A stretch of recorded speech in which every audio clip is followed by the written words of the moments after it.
কেরালায় British F-35 যুদ্ধ বিমানের একটা রহস্যময় জরুরি অবতরণ নিয়ে বেশ কথা হচ্ছিল, তাই না? হ্যাঁ হ্যাঁ, বেশ আলোড়ন তৈরি করেছিল।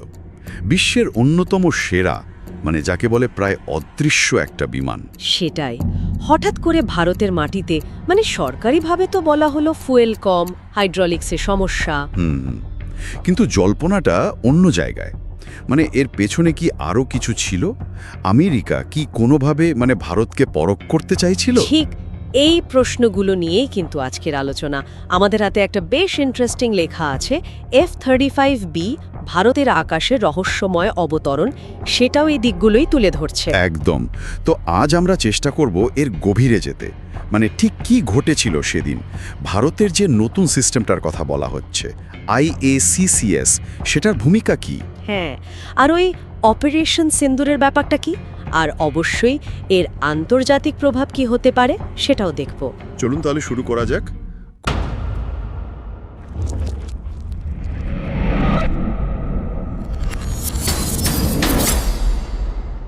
ঘটনাটা তো ছিল কেরালার তিরুবন্তপুরমে, তাই না? ব্রিটিশ রয়্যাল নেভির aircraft carrier HMS Prince of Wales থেকে উড়েছিল F-35B লাইটনিং 2। হ্যাঁ, আর সরকারি কারণ ওই ফুয়েল আর হাইড্রোলিক্স। কিন্তু আসল গল্পটা কি অন্য? এখানেই তো আসল মোচড়টা। ভারতীয় বায়ুসেনা যেটা দাবি করছে সেটা হলো ব্রিটিশ পাইলট যে স্ট্যান্ডার্ড এমার্জেন্সি কোড পাঠায়, স্কোয়াক 7700, হ্যাঁ, SQRs 7700, সেটা পাঠানোর আগেই নাকি ভারতের নিজস্ব সিস্টেম, ওই integrated air command and control system বা IACCS বিমানটাকে ট্র্যাক করে ফেলেছিল। সত্যি? হ্যাঁ, তেমনটাই দাবি। আচ্ছা, এই IACCS জিনিসটা তাহলে ঠিক কি? এটাকে তো ভারতের নিজস্ব মেগা রাডার নেটওয়ার্ক বলা হচ্ছে, শুধু রাডার? রাডারের থেকেও বেশ খানিকটা বেশি। ভাবুন, দেশের সব মিলিটারি, সিভিলিয়ান রাডার, অন্যান্য সেন্সর, সব ডেটা এক জায়গায় আসছে। আচ্ছা। তারপর একটা দারুণ শক্তিশালী AI সফটওয়্যার, কৃত্রিম বুদ্ধিমত্তা, সেই বিপুল ডেটা বিশ্লেষণ করে একটা কমপ্লিট পিকচার তৈরি করছে।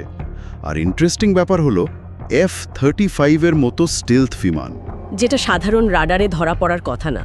ঠিক, তাকেও নাকি এই সিস্টেম পরোক্ষভাবে ধরে ফেলতে পারে। পরোক্ষভাবে? সেটা আবার কিভাবে? স্টেলথ টেকনোলজির তো উদ্দেশ্যই ওটা। হ্যাঁ, কিন্তু ধরুন আকাশে যখন একটা বিমান ওড়ে, তার জন্য হাওয়ায় একটা সূক্ষ্ম বদল আসে, তাই না?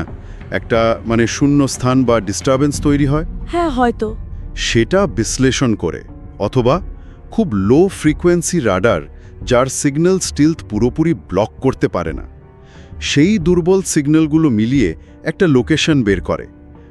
শুধু খুঁজে বের করা নয়, হয়তো ডেটা অ্যানালিসিস করে আরও কিছু, যদিও সেটা বলা মুশকিল। তার F-35 এর যে অদৃশ্য থাকার ক্ষমতা, সেটা ভারতের এই নতুন সিস্টেমের কাছে একটা বড় চ্যালেঞ্জের মুখে পড়ল। মনে হচ্ছে তো তাই। আর এই প্রসঙ্গে কিন্তু অপারেশন সিন্দুরের কথা আসছে।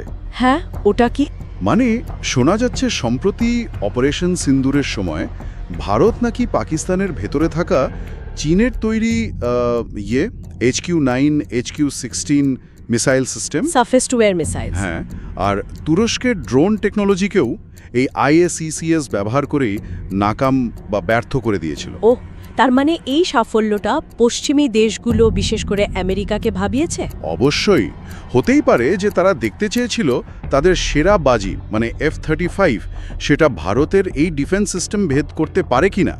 এটা তো নতুন নয়, নিজেদের টেকনোলজি দিয়ে প্রতিপক্ষের ক্ষমতা যাচাই করা। আর এই কারণেই কি পাইলটের আচরণটা এত অদ্ভুত ছিল? যা শোনা যাচ্ছিল, অবতরণের পর পাইলট নাকি কিছুতেই ককপিট ছাড়তে রাজি হচ্ছিলেন না। হ্যাঁ, এরকমই শোনা গেছে। বিমানের পাশেই নাকি চেয়ার পেতে বসেছিলেন। সিরিয়াসলি? কেন? আসলে ভয়টা ছিল খুব বাস্তব। দেখুন, F-35 তো শুধু ফাইটার জেট নয়, ওটা একটা উড়ন্ত ডেটা হাব। ভেতরে অত্যাধুনিক সেন্সর, ইলেকট্রনিক্স, আর বাইরের ওই বিশেষ স্টিলথ কোটিং, রং বা উপাদান। হ্যাঁ, যার ফর্মুলা টপ সিক্রেট। একদম। তো ভয় ছিল ভারত হয়তো সেগুলো নমুনা সংগ্রহ করবে বা ইলেকট্রনিক ডেটা কপি করার চেষ্টা করবে। এটা তো স্বাভাবিক আশঙ্কা। আচ্ছা। পাইলটের ওই আচরণটা আসলে ব্রিটেন আর আমেরিকার সেই উদ্বেগটাই হয়তো সামনে এনেছিল। আর সেই জন্যই তো ওখানে সিআইএসএফ মোতায়েন করা হয়েছিল। সেন্ট্রাল ইন্ডাস্ট্রিয়াল সিকিউরিটি ফোর্স, যারা সাধারণত এয়ারপোর্ট বা গুরুত্বপূর্ণ পরিকাঠামো দেখে। তার মানে পরিস্থিতি বেশ সিরিয়াস ছিল। তো বটেই। তাহলে এই ঘটনার ভূরাজনৈতিক প্রভাবটা কিন্তু বিশাল দাঁড়াচ্ছে।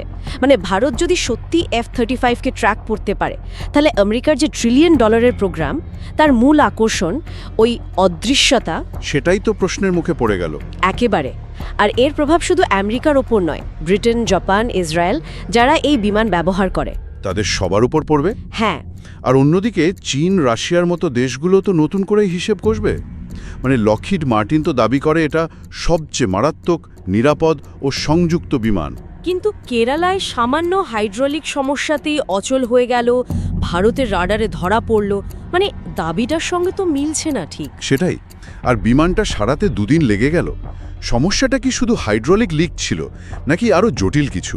হয়তো কোনো সফটওয়্যার গ্লিচ বা ইলেকট্রনিক সমস্যা, যা IACS আগেই ধরে ফেলেছিল, কে জানে? এটাই তো $1 মিলিয়ন প্রশ্ন এখন। ঠিক। সুতরাং কেরালায় F-35Bর অবতরণকে শুধু একটা টেকনিক্যাল সমস্যা হিসেবে দেখাটা হয়তো ঠিক হবে না। এর সঙ্গে জড়িয়ে আছে ভারতের ডিফেন্স ক্যাপাবিলিটির একটা বড়সড় উত্থান, বিশেষ করে IACS এর কার্যকারিতা। আর বিশ্বজুড়ে পাওয়ার ব্যালেন্সে একটা বদলের ইঙ্গিত, তাই তো? একদম। একটা সূক্ষ্ম কিন্তু গুরুত্বপূর্ণ বদল। তাহলে এই পুরো ঘটনা থেকে আমরা কি বুঝলাম? মানে একদিকে $1 বিলিয়ন অত্যাধুনিক টেকনোলজি, আর অন্যদিকে প্রতিপক্ষের ডিফেন্স সিস্টেমও ক্রমাগত উন্নত হচ্ছে। এই লড়াইটা কি আরো কঠিন হয়ে উঠছে? মনে তো হচ্ছে তাই। হয়তো কোনো টেকনোলজি চিরকাল অপ্রতিরোধ্য থাকে না, এটাই হয়তো আসল কথা। এই প্রশ্নটাই তাহলে আজকের আলোচনার শেষে আমরা আমাদের শ্রোতাদের জন্য রেখে যাই, ভাবার মতো বিষয় কিন্তু।